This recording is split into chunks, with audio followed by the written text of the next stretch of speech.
We've talked about the need to have multiple sources of income as a musician, right? You can't just rely on album and merch sales anymore. Well, let's look at how to set that up, okay? First off, ideally, there should be YouTube revenue coming in. You should be making some kind of video, whether it's reviews of music, or teaching music, or something. Something you can monetize on YouTube. And the revenue, if you're doing well, is like, 400, 500 a month, which isn't great, but if you think about it, that alone covers rent in an apartment.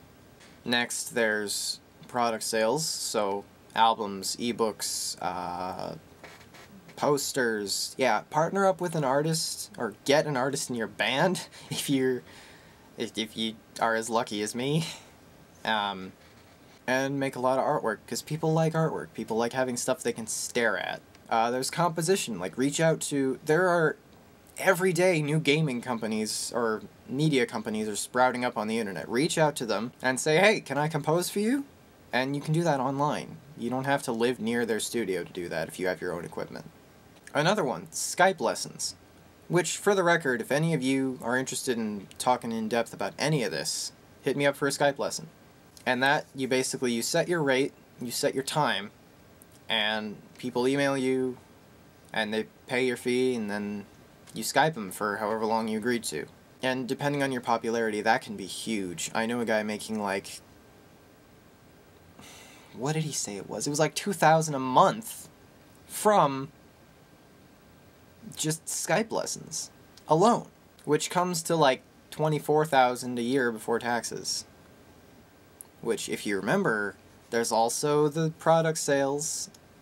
If only 500 people buy those a year, that comes to around that much. You see how they add up?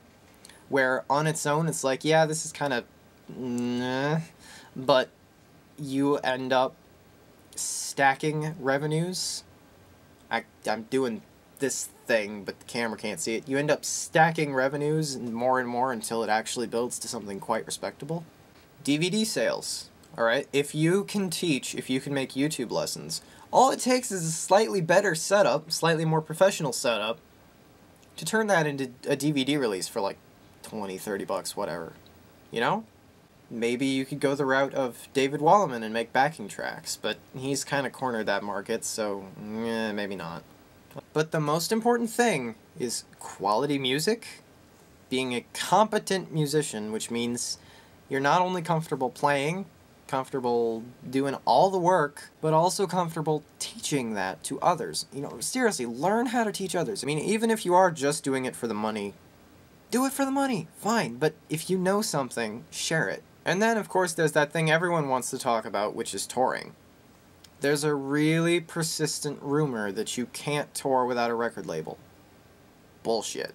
There are plenty of websites now where your fans in an area can fund your trip there. You can also reach out to similar bands who have similar goals in your area. The internet makes all this so easy, by the way. And say, hey, you want to split the cost of touring, and they should be open to it, because anyone wants to tour. I mean, who the hell wouldn't want to tour? Just plan out the cost of your tour, basically. Plan everything. How much for gas, how much for food, how will we have carry-on costs in addition to our tickets if we take planes, hotels, every last cent, and make sure you budget for that. And a lot of the time, you'll either break even, or you'll make a profit. Because in spite of popular rumor, while you can't depend on the venue giving you enough ticket sales to break even, you can damn well depend on merch sales. And the exposure...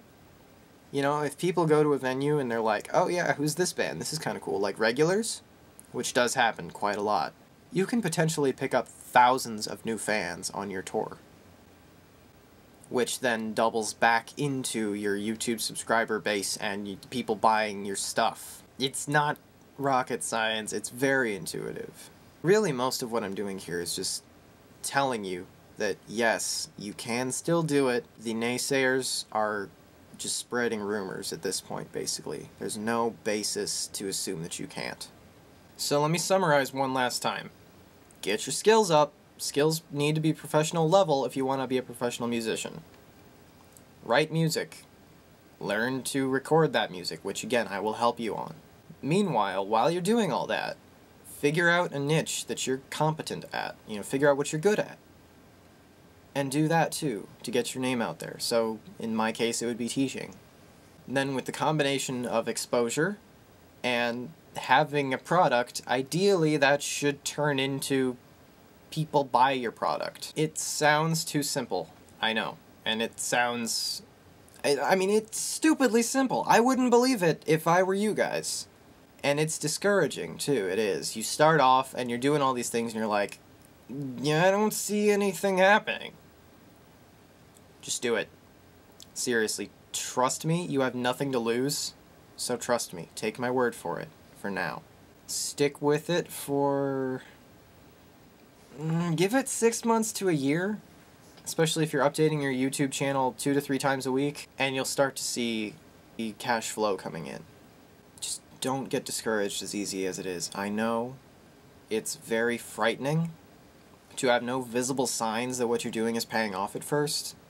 It will. I'm telling you. And ask anyone else in this field, they'll tell you the same thing. There's this blackout period where it's like, nothing's happening. That passes. I promise you, just stick with it. Alright, that's it for now. If there's anything you guys would like to talk more about, leave a note in the comments. And if you want to get really in-depth, and like more so than we can really convey in comments, again, hit me up, we'll Skype chat. Sure. If you guys want to help me out, the best thing you can do is like this video, share it, subscribe to my channel. Every little bit helps, and I appreciate it. So until next time, see ya!